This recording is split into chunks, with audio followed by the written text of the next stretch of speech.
What's up, people? I'm Shaggy, the Opinionated Hippie, continuing my deep dive to find the best covers album of all time, expanding what I'm going to include on this list to live albums that are exclusively covers album. Today, I'm going to talk about Les Claypool's Fearless Flying Frog Brigade. That's the entire name, right?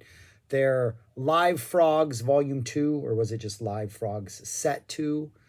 An album of live Pink Floyd, a cover of Pink Floyd's Animals that they released way back in the day in 2001. And I'm going to talk about two other albums before I actually get to the review of this. First, I have blepharitis. This eye is still red. Getting much better. Consider not doing the sunglasses today, but since I've been getting compliments on the sunglasses and they match the squirrel, we're going to stick with them for a couple more days. But before I actually talk about Les Claypool's Frog Brigade and their live Frog Set 2 cover of Pink Floyd's Animals, which ultimately for me was a disappointing listen. I don't think it's a bad listen. I was disappointed, but I'm going to explain why. Is prior to the release of this album in 2001, Les Claypool, in various guises, had released two other albums that either were cover albums or contained cover songs. One of them, way back in the early 90s, was an EP. Not going to include it on the list because I don't think EPs should count. They're shorter, easier to maintain interest. They're EPs are meant to, I think, be a little more experimental and frivolous and like not in the same ballpark. Like I play baseball normally, but my EP, I'm going to try out golf. I think that's what EPs should be. And so for Primus to do a cover album back in the early 90s made perfect sense.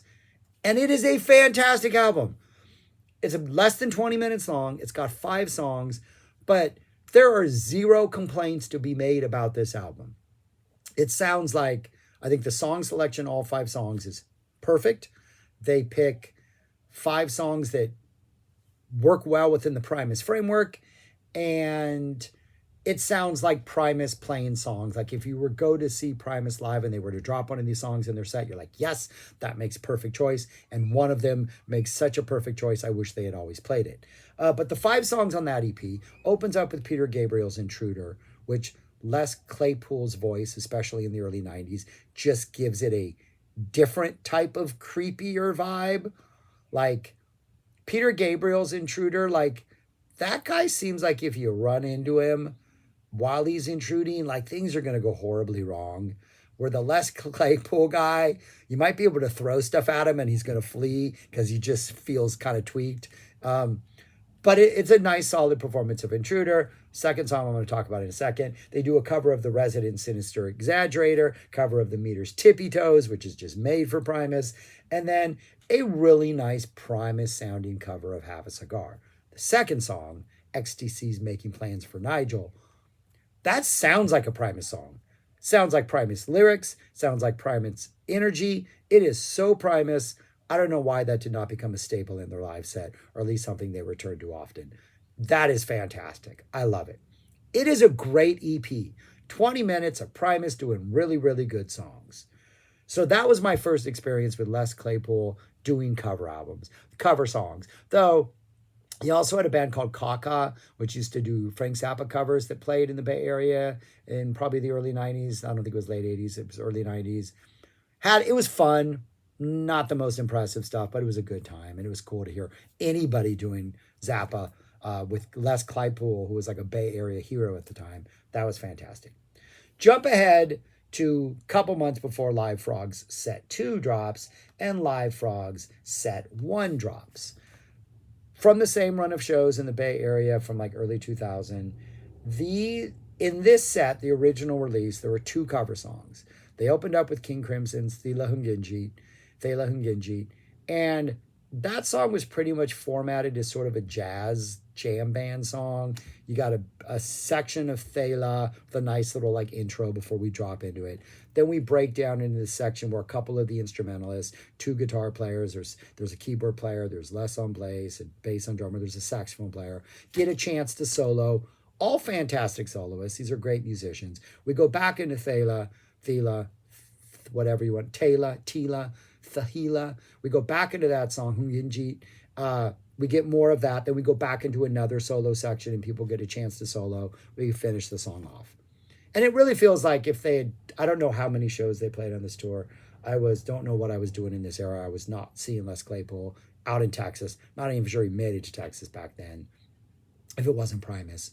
And I would imagine that if they toured this song, that would be the format. We play this, people get solos. We play this, people get solos. Those solo sections seem like they were like, it would always be the same groove. But it was a pretty interesting performance. Like it wasn't just them playing this song. But the best part of set one is it closes off. Then they play a bunch of like Les Claypool songs, a Sausage song, I think a Primus song, other bands he had been in. But then the best part is then they close with Shine On You Crazy Diamond.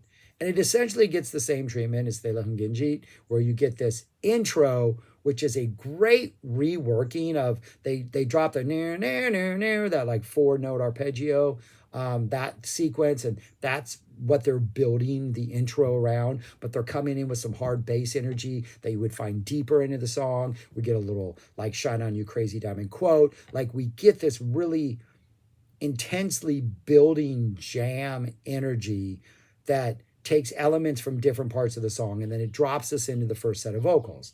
Then we get a jam section. We drop into the next set of vocals. Then we get like this open section, not a jam session, but people take turns soloing. And then we finish out the song with the third and final set of lyrics. But it feels loose and free, and it's, you know, this is Shine On You Crazy Diamond they're jamming on, but at the same time, they're taking their liberties with how they present it. They're not limiting themselves to, we have to play this keyboard section and we need this section. It really is just them interpreting the song and making it a really loose jam band energy. In fact, I want to say it even won a reward, that first album, an award for like being like some excellent jam band album. Though I don't think it's like, you know, if you compare it to Fish or The Dead or anything else, it's pretty limited in scope. But that was a great release, and I really enjoyed it. So when this dropped a couple months later, that first one was early 2001, Live Frog Set 2, the one I'm focusing on today that I'm going to rank among all the others, dropped in like late summer. Live cover of Pink Floyd's Animals. And it was just a little bit disappointing because they really did do a much more, let's just stick to the album and stay true to it. There are moments where they diverge a little bit in mainly who's doing solos or whether they have a nice little lick over things, but they pretty much perform dogs, pigs, and sheep as they are on Animals. They do a great job. 2 guitar players, both are able to evoke a very legitimate David Gilmour sound. One of them has the wah sound. They have just tapped into that sound. Works perfectly. Les is on bass. And much to his credit, he's for the most part sticking to Roger Waters' lines, his bass parts, just with a little more less fluidity. Every once in a while, just doing something with a little more less showmanship than maybe Roger had. But Les is staying pretty true to it. And really the only time he really goes out there as Les is during sort of his solo showcase in the middle of Sheep, in the middle of like the Sheep spaciness. He's doing the vocals. I don't think he does the vocals on all of them. I think somebody else sings on, I think Todd Huth sings on Sheep, but somebody else does vocals. But I think Les is doing most of the vocals. I think Huth does the vocals on Sheep because that does not sound like Les. But the 2 pigs on the wing, a little bit longer intro with the acoustic guitar before they get to the vocals. Really weirdly mixed if you're listening on headphones. Like Les's voice is like up here. The guitars are really nice here, and Les's voice is in this weird head spot that sounds strange. But it's a pretty straightforward version of Pigs on the Wing, both 1 and 2. Dogs, which I think is the most challenging of the 3 pieces just because of its length, and I've seen enough Fish cover albums or listened to enough Fish cover albums where if you just have this long stretch of time where you're just reproducing an album, it can become a drag no matter how successful you are in reproducing that album. Dogs is the one that I think they're staying the truest to just reproducing Dogs. And it's more of an interesting, like, how are they going to do with this transition? How is that middle breakdown going to be? How are they going to come out of it? And I think they do everything pretty well. The guitar players sound like Gilmour. They got the right sounds. The solos in this song are pretty true to what Gilmour's playing. The only part of the song that I think kind of lacks the force of the original One, it's just the original sounds are great, especially on headphones. But that ending part when he's just like there's the litany of things, and then we end up down with the stone, stone. That ending build doesn't quite have the same effect I think it does on the studio version. But it's a really good, well executed performance of Dogs. A little bit shorter than the studio version, but they do a fantastic job. Pigs, three different ones, I think is by far the most successful track on here. Les's bass being the prominent sort of instrument in that lead in and in the outro. I think the middle section, the guitars are great. The guitars are dropping licks throughout the vocals. Just the way the composition of Pigs is, I think suits a Les Claypool band, maybe more than the other two songs do. And this is the one I think the energy feels like the live energy in the room of the performance kind of comes through the list, this listening to it, at home. There is a little more of just urgency and excitement. And it, of the three big songs, Pig sounds like this was the one they had been tour. Like if this was Fish, and Fish usually covers an album and then plays songs, but if they had been playing, like if you had told me one of these three songs had been played a lot in tour and then they decided to cover the album so they learned the other two, I would be like, oh yeah, Pigs, three different ones. They've been living in this song for a while. This song feels comfortable to them. It feels a little more loose and a little more like something they're comfortable with. So Pigs, I think hits the nail on the head. Sheep, I kind of thought would blow me away a little more because of Les's bass and that driving bass that happens. But like I said, Les is playing it pretty true to what Roger does. And so there are moments like when we initially get the drop into the very first lyrics, I don't think that initial drop is as effective as on the studio version. I do like the middle jam. I do like some of the dun-dun. I think they should have jammed the end out more. The ending jam feels like it could have been pushed a little bit more, especially when you know what they were able to do on Thela Hungenjit and Shine on You Crazy Diamond. So there's a little bit of like wanting more in that aspect. Though Les does introduce the entire thing, or at least he says at the end of Shine on You Crazy Diamond that we're going to take a break. We'll be back in 20 minutes with way more Pink Floyd than anybody should ever have to withstand. So maybe there was an effort to like cut it short at some point, or who knows. But I do feel like Sheep has a little more of that live punch than Dogs does. Not as much as Pigs, but I do feel like Sheep could have been something a little bit more. Though the breakdown in the middle is pretty cool. People get a chance to solo. Anytime there's a saxophone, the saxophonist is great. He's pretty much just adding flavor in the songs. And it is always nice to hear, but I just want a little more sax, a little more prominent. So, and then we get Pigs on the Wing too. So it's not a bad listen. Like they pull off Animals live. And I think it is worth checking out if you're a huge Animals fan, just to compare. I think it's worth checking out if you're a Les Claypool fan, just to, I think you realize, oh yeah, I hear a lot of what Pink Floyd does in Primus. I mean, you kind of get that connection even more when you're able to like soak in this for 45 minutes. But it was a little disappointing because I think what they do for Shine on You Crazy Diamond on Live Frogs 1 is the bar that was set, and I don't think anything on here attains that bar. Pigs gets the closest. The Thela is just fun, but Thela, I know I'm mispronouncing it.